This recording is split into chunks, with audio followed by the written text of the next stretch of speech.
Jamie, it's great to see you as always. It's always good to see you as well. That means we're both still alive and well. You're working and I'm working. Yeah, it's a good thing. But this is a good life. This is really a special weekend, and you come out from California, Heroes Homecoming in Fayetteville, North Carolina, to say thank you. Is that where we are? I didn't know that. Indeed it is. No, yeah, I got to tell you, as I think Bill and Loretta have mentioned, I am overwhelmed by the passion and the devotion and dedication that this community has for veterans. I am also overwhelmed that the people, including your station, Channel 13 in Toledo, wanting to come here to do a taping of us at this event. I was so surprised that they even asked us, because you know when you shoot a show, a series, you're in this factory-like building. And you just do your thing, and you go out at nighttime, and you get in your car, and you drive home. And you forget that what you're doing is going all over the world. And so when you leave 20th Century Fox, or you leave your home, and you go someplace else after the show's been on the air, and you see all these people just clamoring for your autograph and wanting to take pictures of you, it's amazing. Well, the show's been off the air for 30 years, for crying out loud. And when they asked us, I said, well, that's a nice thing. There's a good connection to it. Okay, MASH, Korea. Right. But when we got here, I couldn't believe the people were so thrilled to see us. I felt the same way as I did when I first started on the show. Who knows, we're still around, you know?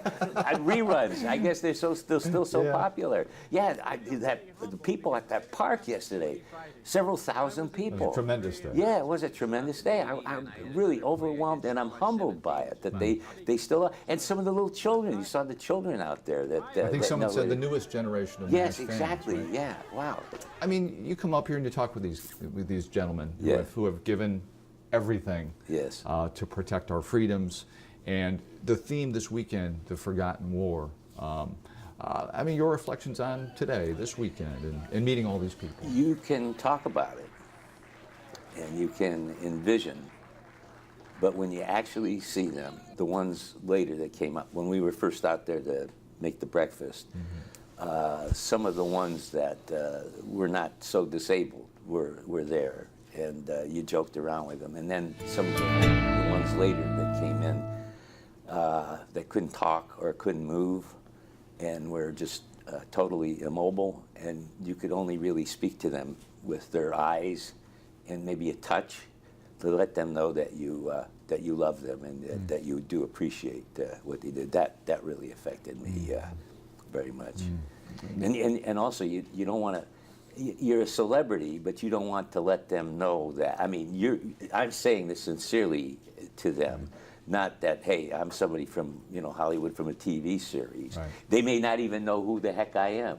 I just want them to know that I love you, and I thank you for what you've done for our country and our freedoms. Yeah, and that they are appreciated. They are, indeed, yes. You got to keep letting them know that, because when it's publicized, it's great. There's a lot of hoopla and everything else, but there are those lonely moments when they go back and there's no one around, and they're in that room with the TV set, maybe even their loved one isn't there. Somebody's coming in, they give them a shot, or they have their food or whatever it is. There's a lot of downtime where they can reflect, and you got to keep reminding them, hey, you are loved, and we do thank you. Yeah. It's a constant thing. No, that's well said.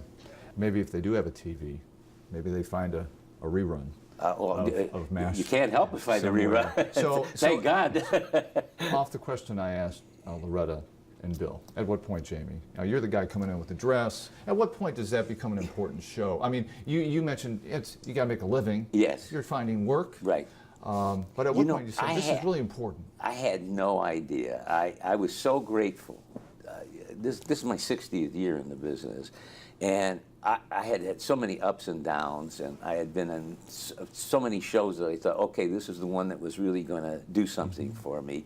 I was just so happy to be working.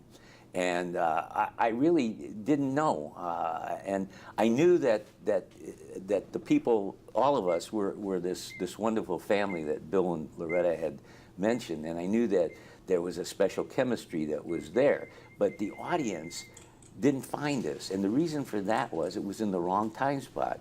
It was on Sunday nights opposite The Wonderful World of Disney.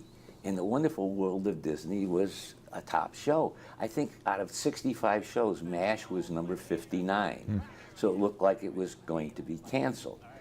And what happened was, the story is that Bill Paley, who was then the chairman of CBS, his wife Babe Paley, liked the show. And so she said to Bill, Bill, I like this show, keep it on. Now, if you're smart, you're married to Babe Paley, and you want a nice marriage, you're going to keep the show on, right?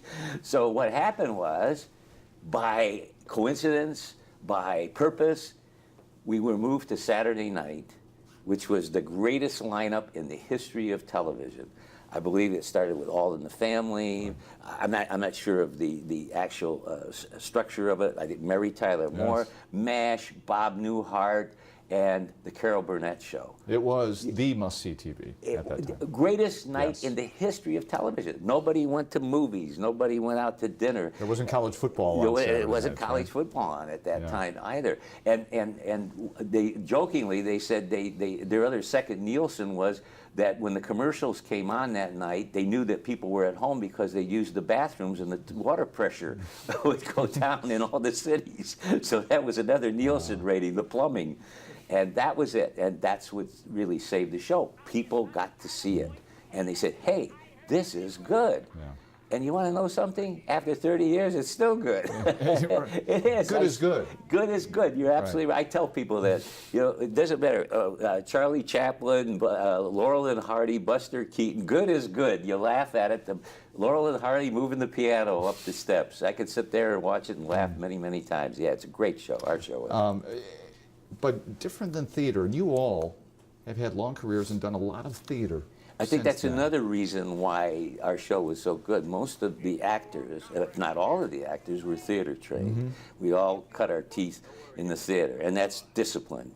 Learning your character and hitting your marks and being on time and doing 8 shows a week. I mean, that's a tough thing to do, but that's the Actors' Equity Rule. What about dialogue? I mean, dialogue, yeah. Well, that's another remarkable thing. They were talking about Harry and how much we loved him, and Harry was the oldest of all of us. And the man was remarkable how he remembered all that dialogue. I mean, they gave him monologues, speeches, pages of dialogue, and he'd have it.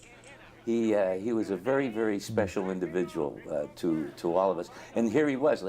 Loretta was part of the original 6. It was Wayne Rogers, Alan Alda, Loretta Swit, Gary Berghoff, and Larry Linville. And I believe, let's see, who am I leaving out?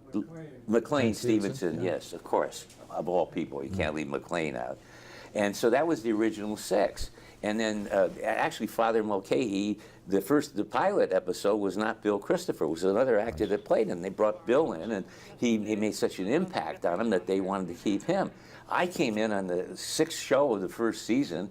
I was so grateful just to get the job, because I wasn't working at all, and actually was desperate, paying rent and putting food on the table. And so I came in for that one day for $250 and had no idea that they would keep calling me back. And then eventually Bill and I were added to the show. But they were all so professional, so very, very good about it. As I always say, they did what William Shakespeare always had in mind: the play is the thing. And that's what they were concerned about. How can we make this not just good, but better each time? Yeah. In closing here, yes, James. Sorry, that's a phone call from it's Alan okay. Alda. Sorry, Alan, we can't talk about you now. I want to ask you, I'm going to tell you, and this is from the heart, we miss you in town. Okay. Well, I'm going to tell you, this is from my heart, I miss all of you also. Yeah. Believe me, I do. We'll see you again. You bet. Sweet man. And we'll be back in just a moment.